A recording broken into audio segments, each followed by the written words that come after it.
نحمده ونصلي على رسوله الكريم اما بعد فاعوذ بالله من الشيطان الرجيم بسم الله الرحمن الرحيم سبح لله ما في السماوات والارض وهو العزيز الحكيم صدق اللہ العظیم۔ میں عرض کر چکا ہوں کہ 10 مدنی صورتوں کے اس گلدستے میں 5 صورتیں وہ ہیں جو تسبیح کے ذکر سے شروع ہوتی ہیں۔ ان میں بھی ایک عجیب حسن ہے۔ ابھی جو سورہ حدید ہم شروع کر رہے ہیں اس میں فرمایا سبح للہ ما فی السماوات والارض، دوبارہ وما فی الارض نہیں کہا، ابھی یہاں مختصر ہے۔ پھر 2 صورتوں میں جن میں سے سورہ حشر اور سورہ صف سبح للہ ما فی السماوات وما فی الارض۔ اب یہ 5 مسبحات میں سے اب دیکھیے اس پہلے کے وزن پر یسبح لہ ما فی السماوات والارض، یہ سورہ حشر کے آخر میں آتا ہے مضارع، اور 2 صورتوں میں مضارع جو ہے سورہ جمعہ اور سورہ تغابن یسبح للہ ما فی السماوات وما فی الارض۔ یہ توازن ہے، عجیب توازن ہے، غور کرنے کی ضرورت ہے۔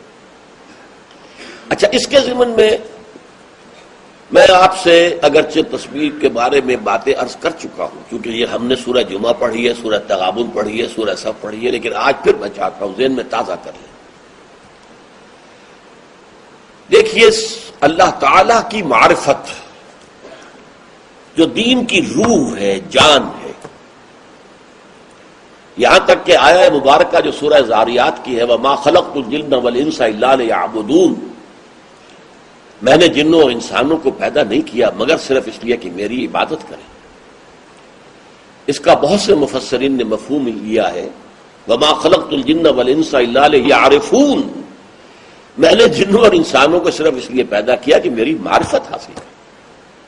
ظاہر بات ہے عبادت سے پہلے معرفت چاہیے، آپ اللہ کو پہچانیں گے تو بندگی کریں گے، اس کی عظمت کا کچھ آپ کو احساس ہوگا تب آپ اس کے سامنے سر جھکائیں گے، سجدہ کریں گے۔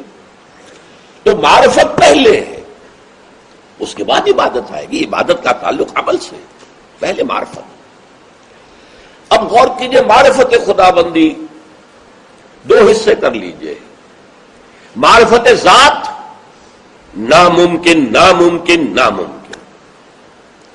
حضرت مجدد الفسانی رحمۃ اللہ علیہ اپنے مکتوبات میں بار بار وراء الورا ثم وراء الورا ثم وراء الورا، اے برو از وہم و قیل و قال من، ہمارے وہم سے، قیل و قال سے، ہمارے تصور سے بلندتر بلندتر بلندتر کوئی تصور ممکن نہیں۔ اللہ کا کوئی تصور آپ ذہن میں قائم کریں گے تو یہ شرک ہو جائے گا، کیونکہ آپ نے ذہن میں ایک تصویر بنا لی ہے اللہ کی، اللہ وہ تو نہیں ہے، تو آپ نے خدا گھڑ لیا۔ اقبال کہتا ہے اس کا بڑا اونچا فلسفیانہ شعر ہے یہ، لیکن یہاں اس کا اطلاق ہوگا می تراشد فکر ما ہردم خدا بندے دیگر، میرا فکر، میری سوچ ہردم ایک نیا خدا تراشتی رہتی ہے۔ جیسے کوئی بت تراش ہے، آج ایک بت تراشا، دوسرا پھر بت تراش لیا، تیسرا پھر بت بنا لیا۔ مجسمہ تراش ہے، بنانے والا ہے مجسمہ ساز ہے، مجسمے بنا رہا۔ می تراشد فکر ماں ہردم خدا بندے دیگر، ایک نیا سے نیا خدا جو ہے، میرا فکر، میری سوچ، میرا تصور، میرا وہم، یہ ایک خدا کو بناتا رہتا، لیکن وہ شرک اور کفر ہو جائے گا۔ ذات باری کے بارے میں کوئی بات، کوئی قول، کوئی حرف لیس کمثلہ شیء، ہے ہی نہیں کچھ کہ اس کے مثال کیا دیں گے آپ؟ البتہ اس کی جو ساری معرفت ہے وہ غور کیجئے اور اس کو 2 حصوں میں تقسیم کر لیجئے۔ پہلے میں نے کہا معرفت ذات، وہ ہمارے آؤٹ آف باؤنڈس، ہمارے دائرہ کار سے، ہمارے فہم سے، ادراک سے باہر ہے، وراء الورا ثم وراء الورا ثم وراء الورا۔ اب یہ ہے کہ صفاتی معرفت کے بھی 2 طریقے ہیں۔ ایک تو یہ تصور کہ وہ ہستی ہر عیب، ہر ضعف، ہر احتیاج، ہر تقصیر، ہر کوتاہی سے پاک ہے، اعلیٰ ہے، عرفہ ہے، منزہ ہے۔ یہ ہے منفی تصور. منفی تصور، نہ اس میں کوئی عیب ہے، نہ اس میں کوئی کمی ہے، نہ اس میں کوئی کمزوری ہے، نہ اس میں کوئی احتیاج ہے، نہ اسے کوئی ضرورت ہے. ہر شے کی نفی، کوئی ضعف نہیں، کوئی کمی نہیں، کوئی تقصیر نہیں، کوئی کوتاہی نہیں، کوئی احتیاج نہیں، کوئی ضعف نہیں. اس کا نام ہے تسبیح، پاک قرار دینا. ہر کمزوری سے، ہر عیب سے، ہر تقصیر سے، ہر ضعف سے، ہر احتیاج سے پاک ہے، اعلیٰ ہے، عرفہ ہے، منزہ ہے. اور مثبت پہلو کیا ہوگا؟ ہر خیر جس کا ہم تصور کر سکیں، ہر خوبی جس کا ہم تصور کر سکیں، وہ اس کی ذات میں موجود ہے بتمام و کمال. علم ایک خوبی ہے، وہ بکل شیء علیم، وہ ہر چیز کا علم رکھتا ہے. قدرت، طاقت، وہ علی کل شیء قدیر.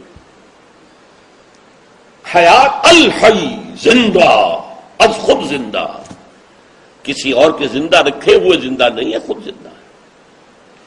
اب یہ ہے، اس کو کہتے ہیں، ایک ہے منفی تسبیح، ایک ہے مثبت تحمید.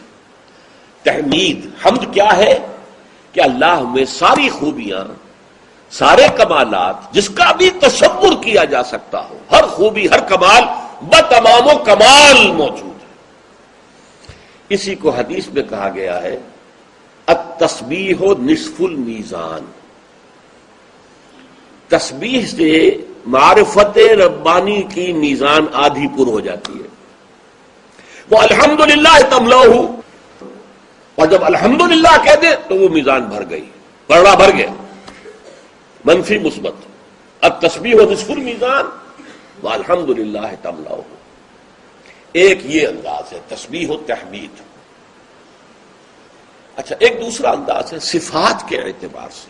اب جو صفات ہے اس کی کمال ہے، صفات کمال، ان کے بارے میں بھی نوٹ کیجئے. ان صفات کے بارے میں بھی ہم نہ ان کی کیفیت کو جان سکتے ہیں، نہ کمیت کو جان سکتے ہیں. یہ الفاظ ذرا مشکل ہو گئے. کمیت کسے کہتے ہیں؟ Quantity, quality and quantity. Quality کیفیت، کوانٹٹی کمیت. نہیں جان سکتے. اللہ قدیر ہے، کتنا قدیر ہے ہم جان سکتے ہیں؟ ہمارے ذہن میں قدرت کا کتنا تصور آئے گا؟